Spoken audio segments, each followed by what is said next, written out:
Welcome back to ChemCon TV. Today we have the following in store for you. Highlights of the social event, including breaking news on the location of ChemCon Europe 2023. We have an interview with Eka and OCD on data sharing opportunities and a statement on the India's chemicals management and safety rules. But first we start with some soundbites from the sessions on Europe with Volker Soballa. The first two sessions this morning were dealing with a chemical strategy for sustainability. And we were tackling one substance, one assessment, the grouping approach, the mixed assessment factor, as well as the REACH and the CLP revision. Moreover, it also has been discussed with regards to circular economy and the chemical recycling approach. And it has been finalized that the chemical recycling should be part of the whole recycling approach and should be taken into account. Another topic that has been raised quite critically was the safe and sustainable by design approach. In those cases where a new substance comes from the R&D department, the necessary data as being required potentially under the revision of REACH will not be available at that stage. So from that perspective, if we are required to provide all this information already for the new upcoming substances, this is not going to take place. So these kind of requirements potentially will hamper innovation. And the third critical issue we were discussing was the discrepancy between the UN GHS approach as well as EU CLP. And the question has been raised, if it comes to the situation that UN GHS will pick up some of the elements of the EU CLP regulation, that they might probably not be exactly the same, and if then EU is going to follow the UN requirements. And from the Commission, the statement came, yes, this will take place. And for industry, this for sure will be an additional round, because we first have to follow the EU requirements, and after a certain period of time, then we have to follow the UN requirements, which is an additional workload, which means additional costs, and also will lead to some, let's say, discrepancies around the world. So there will be, with regard to the chemical strategy for sustainability, which essentially is a good idea, it will be a long way forward. We are still far away from our goal. Time to connect with Pierre and see where he is and learn more about yesterday's social event. Hi Pierre. What a journey yesterday for your delegates. They got to explore exclusive San Francisco experiences, cable cars and streetcars. I'm here at the Cable Car Museum, a free museum that celebrates the history and mechanics of the city's cable car system. The museum is located in a historic cable car barn and powerhouse and features exhibits on the system's technology, operation, and construction. Visitors can see the massive winding wheels that pull the cables through the city's streets and can observe the live cable lines and machinery that power the cable cars. Among others, these cables are pulling the Powell-Hyde cable cars. The Powell-Hyde line, used by our delegates yesterday, is one of 3 remaining cable car lines in San Francisco. It runs from Powell Street near Union Square to Hyde Street near Fisherman's Wharf, offering riders stunning views of the city and the San Francisco Bay. The line is known for its steep inclines and thrilling ride, as well as for its historic cable cars and scenic route through some of the city's most iconic neighborhoods. The San Francisco cable car system was developed in 1873. The cable cars are powered by an underground cable that runs beneath the tracks. A gripman controls the speed of the car by gripping or releasing the cable with a lever. The system has survived numerous challenges over the years, including the 1906 earthquake and the rise of automobiles, and remains an iconic symbol of San Francisco today. Riding the Powell-Hyde cable car line is a historic and unique way to explore the city. The cable cars brought our delegates to Ghirardelli Square for ChemCon The Americas 2023 social event.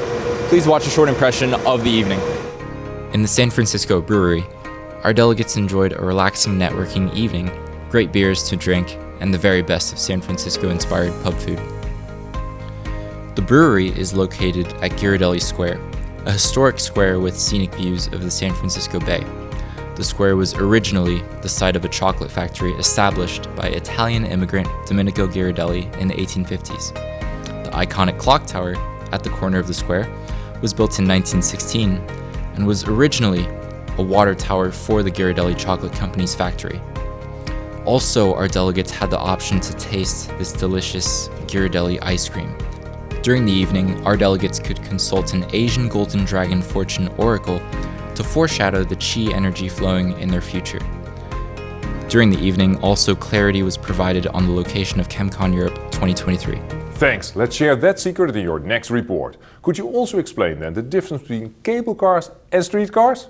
Now, we will first focus on data generation and data sharing opportunities in today's interview with patients Browne and Ofelia Bercaru. The European Chemical Data Platform is part of the One Substance, One Assessment initiative under the chemical strategy. The aim of the platform is to support a more efficient and effective assessment by authorities by putting all the data from the different databases in a single point of access. So basically this would allow industry authorities to have access to that data and use all available data for making more coherent and more consistent assessments. ECHA has been working on an implementation plan that was now submitted to the Commission. Commission is working on the data regulation, which is basically the legal act that would enable further development of the platform. The implementation plan foresees that over 3 years we will have the basis. So first of all, the principles of mutual acceptance of data are really about the results of OECD-validated test guidelines that are conducted in a laboratory that are following good laboratory practices. So it's a relatively strict definition of the term. So first of all, OECD is considering how these new approach methods and other emerging science can be covered under GLP. The working group has started drafting a document to provide guidance on just such a thing that include things like computational approaches and artificial intelligence and cloud-based algorithms, so really forward-thinking. In addition, the Test Guidelines program recently held the first of what are likely to be several workshops on modernizing validation, and that was held in December of 2022. The workshop report should be out any day now, publicly available. But this is really the modernization of thinking about how to accelerate the process and how to make room for some of these new approach methods.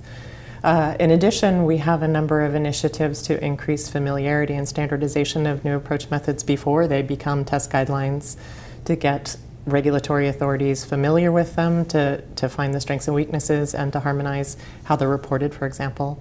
So I think there's really broad thinking around this. The hope is that in every way possible we'll harmonize the methods and how they're reported as much as can be done. Please watch the complete interview on our YouTube channel. Curious to learn if we also need to start generating or sharing data for the proposed India CMSR. This is something I will discuss in the statement of the day with Rakesh Kumar from Croplife, India. Hi Rakesh, great to have you here today. Thanks, Chair. Nice to be here. Rakesh, over the last few years we have seen many draft proposals for India's CMSR. Any news? Yes, over the last few years, especially up to September 2020, there are 4 draft rules which have been sent to the Industry Association for their comments, and industry has submitted their comments, not only the domestic industry but the industry association across the globe. They have also submitted their comments wherever there were gaps, so those comments have been submitted to the departments. After 2020, there was progress was slow because of the COVID, but now the things are moving ahead, and the now department is working on the inventory building exercise, and it has started. Perfect. And your statement is? A final India CMSR is needed for the industry to be prepared. Rakesh, thank you very much for your statement. Probably more on India at ChemCon Europe 2023. Let's return to Pierre to finally learn about the location of ChemCon Europe 2023. Pierre, where are we going in October?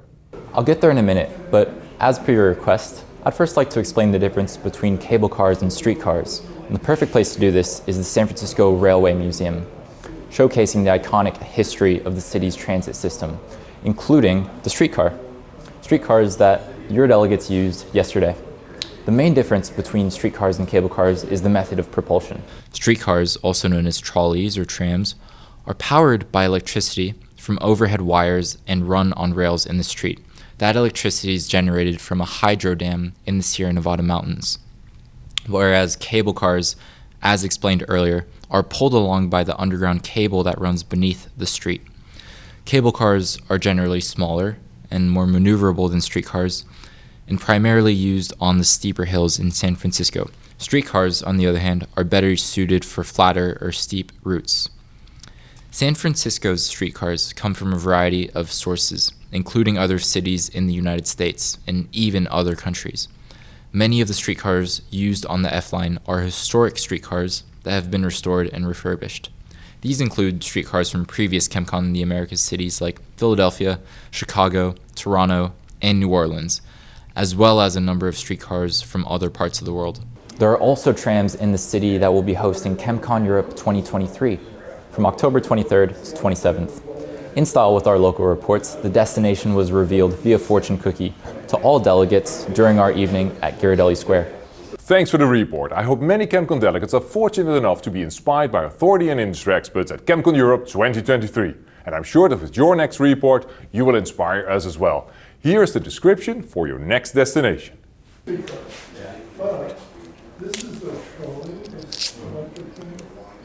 Embrace your unique colors and let your true beauty shine. Yes, life is about transformation and becoming a beautiful masterpiece over time. We already know the forecast for October, now the forecast of day 3 of the main program of ChemCon The Americas in San Francisco. Today we mainly focus on the developments in the Asia-Pacific region, but we start with UK reach, followed by Turkey, India, Korea, China, Japan, Taiwan and the rest of Southeast Asia, then Australia and New Zealand, and furthermore we look into various polymer notification systems around the world. And we'll look into global approaches to data sharing. Thank you for watching and have a wonderful day.